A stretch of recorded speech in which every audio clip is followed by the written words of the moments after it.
ఆళ్లగడ్డలో జరిగిన చోరీ కేసులో 4 వ్యక్తులను పట్టణ పోలీసులు అరెస్టు చేశారు. కేవలం చోరీ జరిగిన 4 రోజుల్లోనే దొంగతనం కేసును ఛేదించడం జరిగింది. వివరాల్లోకి వెళ్తే ఆళ్లగడ్డ పట్టణంలో ఈ నెల 2న హుస్సేన్ రెడ్డి వీధిలో బొడ్డుగాల సంజీవరాయుడు ఇంట్లో దుండగులు చొరబడి చోరీకి పాల్పడ్డారు. వెంటనే అప్రమత్తమైన పట్టణ పోలీసులు స్పెషల్ టీం ఏర్పాటు చేసి నిందితులను పట్టుకున్నారు. చోరీ కేసులో గ్యారెల్లు సంతోష్, శ్రీరాముల విజయభాస్కర్, గోపిరెడ్డి నాగేంద్ర, గుండకుంట్ల వరలక్ష్మిని పోలీసులు అరెస్టు చేశారు. వీరి వద్ద నుండి 1,27,500 రూపాయల నగదు, 3 తులాల బంగారం పోలీసులు స్వాధీనం చేసుకున్నారు.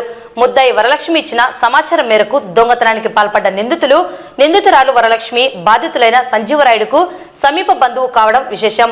నిందితులను అరెస్టు చేసి రిమాండ్కు పంపించామని ఆళ్లగడ్డ పట్టణ సీఐ యుగంధర్ బాబు తెలిపారు. కేసును త్వరగా ఛేదించి నిందితులను త్వరగా అరెస్టు చేసినందుకు కృషి చేసిన ఆళ్లగడ్డ పట్టణ పోలీసులను నంద్యాల జిల్లా ఎస్పీ అద్రా సింగ్ రాణా అభినందించారు.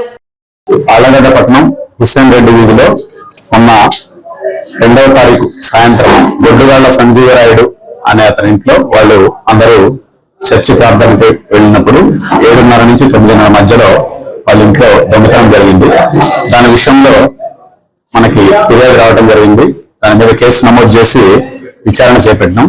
విచారణలో భాగంగా మనకి కొంతమంది వ్యక్తుల మీద అనుమానం కలిగి వాళ్ళ యొక్క కదలికల మీద నిఘా పెట్టడం జరిగింది.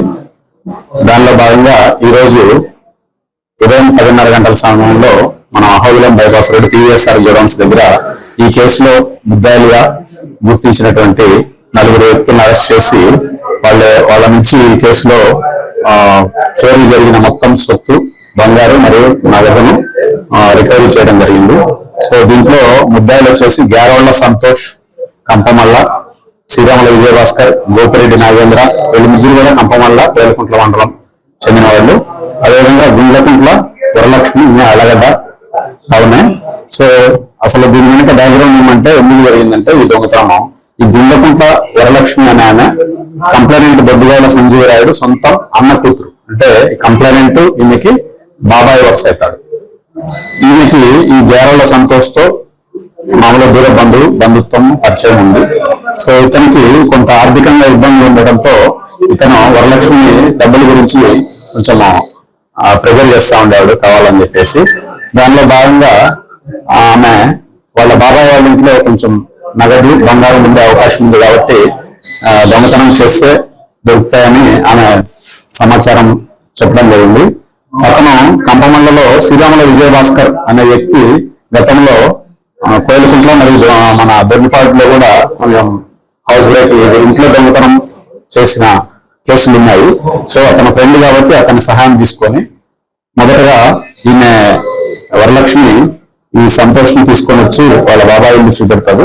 తర్వాత సంతోష్, విజయభాస్కర్ కలిసి అక్కడ రక్తి నిర్వహించి ముందు రోజు, సో ఆ రోజు ఏదైతే 2వ తేదీ వాళ్ళు చర్చికి వెళ్ళినప్పుడు ఈ విజయభాస్కర్ అనే వ్యక్తి ఇంటి దగ్గరికి వెళ్ళి తలుపు పగలగొట్టి బీరువాలోంచి ఈ యొక్క నగదు మరియు బంగారాన్ని చోరీ చేయడం జరిగింది.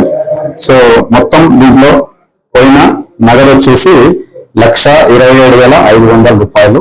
తర్వాత బంగారు వచ్చేసి ఒక బంగారు ఉంగరము, 2 జతల బుట్ట కమ్మలు, 2 జతల సాధారణ కమ్మలు, ఒక బంగారు గొలుసు, మొత్తం సుమారు 3 తులాలు. సో ఈ యొక్క మొత్తం బంగారము మరియు నగదును కూడా వాళ్ళ దగ్గర నుంచి స్వాధీనం చేసుకుని ఈరోజు అరెస్ట్ చేసి కోర్టులో ప్రవేశపెట్టడం జరుగుతుంది.